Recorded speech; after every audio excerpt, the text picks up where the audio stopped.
1996. Simon Led, please continue your story. This working place, what I mentioned, the name was Steindl. We was making a factory under the ground. An underground factory. Underground factory, and aeroplane factory. Was working there, lager number 1, number 3, number 4, and number 7. People from these lagers was working in this place. What was a lager? The camp. In German it's lager. The camp. And many people died there from hunger and from beating.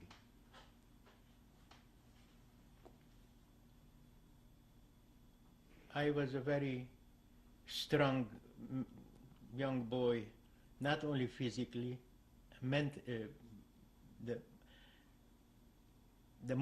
moral was so strong because I said, I will survive.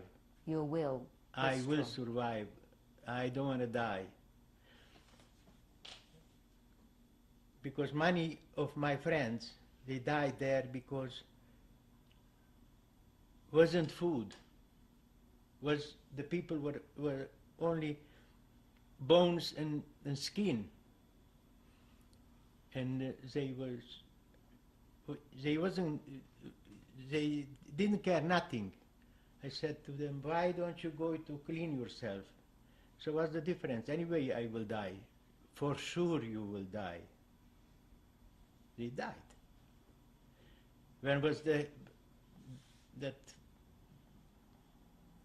very hard winter? It was very, very cold. I used to go out naked and wash myself with snow. I never had on my body because it was millions of lice. And people, especially here, the lice eat them. You kept yourself clean? Clean. I kept myself clean and I exercised all the time. We had only one slice of bread a day. In a liter, that's 2 pounds of soup. But that soup was from frozen, how you call that, what the animals eating? Not potatoes, something, what? Grasses? From grass? Or? Not grass. I don't know how you call that. It grows like the potatoes. And this was the... Roots. From roots? Roots? Roots of plants? Not plants.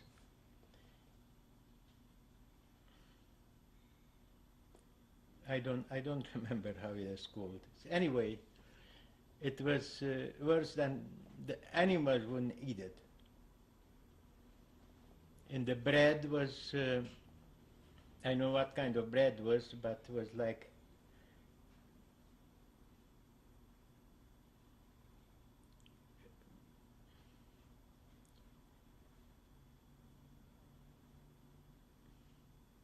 very, very bad quality of the bread. Molding. Molding, right. 1 slice a day. So I was lucky the war was over, because if continue another 3 months, I die. In these camps, people must have died every day. Hundreds and thousands of people. Were most of the people in these camps Romanian, Hungarian, Polish, Polish. And were they all Jews? Or were there other people, In these camps was Jews. only Jews? But I remember in 1944, in April the 29th, where I was liberated from the American army, was 7,000 Christian and 3,000 Jews In that camp? in that camp. But in that camp I was in very, very short time, because they evacuate us, and one night they said, now we rest here. So they put us in a big, big hangar.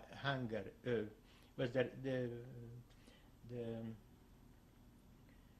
the aeroplanes was An airplane hangar? aeroplane hangar, yes. So we woke up and something, it's hard. So we were sleeping on dead people. I remember we took them to throw them to the other place. So this was in 1944, in April the 29th. In the morning, about 5:30, 6 o'clock in the morning, we heard noise. What happened? That was 1945. 45. By mistake, the English and the American, they shoot the camp. And died, I don't know how many people died there, because they hit the Riviera, how you call it, the hospital. Were they dropping bombs on the camp Yeah, from airplanes? by mistake. But this was in a very, very short, because they find out right away something wrong. So in the morning, trucks came in the camp, American soldiers, and they start throwing out food, conserves. And I will never forget, this friend of mine who was in Israel came to me with a bunch of food. They open it, let's eat now. Don't eat. Because I saw people die right away after they eat. They eat that greasy meat. They died sitting. So I didn't let him eat. I made him soup.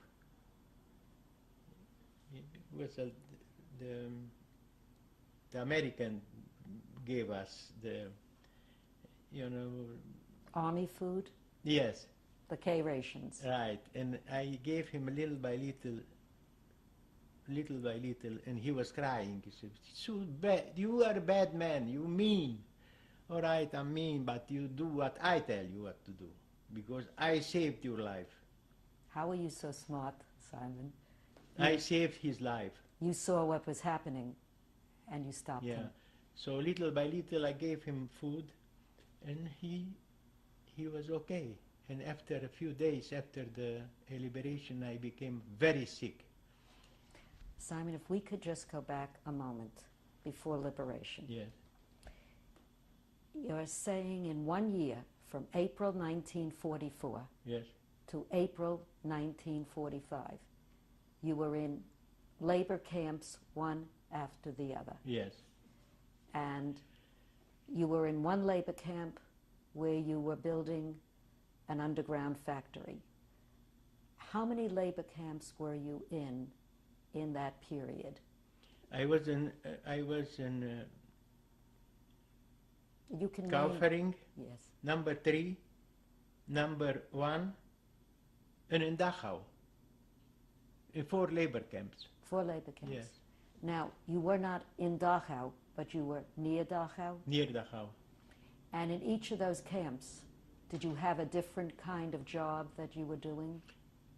Not different jobs, only this kind of job, but Digging the the trenches? And did you ever work in a factory? no, Nothing like that. Never worked in factory. So you spent in each camp about the same amount of time? Uh, I was a little bit more in Kaufering, the first one. And then I don't remember how long, but not too long. A few weeks A or a few months? few months. Because from April 1944, April 1945, it's only 1 year. So they started taking you through Germany to these different camps. Yes. And when they took you from one camp to the other, did you go by transport? Did you walk? By foot. By foot. Because the distance wasn't too far from each other. At any time when you were in those camps, did you hear the war near you? Did you see any planes that were Allied planes? I remember we used to work and we heard the planes coming. And everybody was going to hide, mostly the Germans. And I always went out and I was, God, let him come. I wasn't afraid. Did the Germans care if the prisoners stayed outside or went into hiding? I remember when we used to go from one camp to the other and march, not by train, not by bus. And then when the planes was coming, all the German military people, they came between the Jews, between the Häftlinge, because they knew they would not bomb the Jewish prisoners. Did you ever meet any Germans who were a little kind Yes. to you? I will not forget after the war, it was a German soldier who was very, very nice. And I met him in Augsburg After the war? after the war. This- So I went to the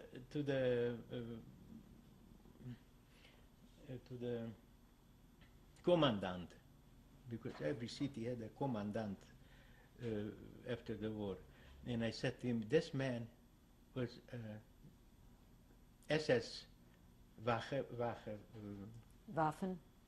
The uh, Waffen SS? no, who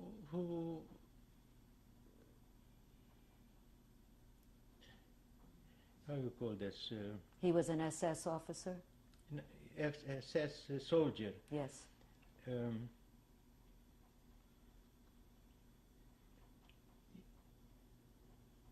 He was looking after, to watch us. And when nobody saw him, he used to throw us a cigarette or a piece of bread. He was very human. So he went to the Bürgermeister. Was the mayor. And I said to him, "You have to take care of this man. Give him a good job, because he was a human. He was a good man. Very few was good." How did the Burgomaster feel when you said that? He was very surprised. And this guy, he came to me and he kissed me. I said to him, "I have to return what you did to me." Not too many was like this. Who was the worst that you ever met in these camps? I cannot describe you how miserable was the life there. How they beat the Häftlingen, not only the soldiers, the capos, even the Jews. Who were the capos in the camps? Were the capos Jews? Jews and non-Jews. I remember in Lager number 3 was a capo, a Polish guy, not Jewish. He was an animal. He was worse than the Nazi. And many guys like this, Jews and non-Jews, And what was their job, the capos' to job? beat the people.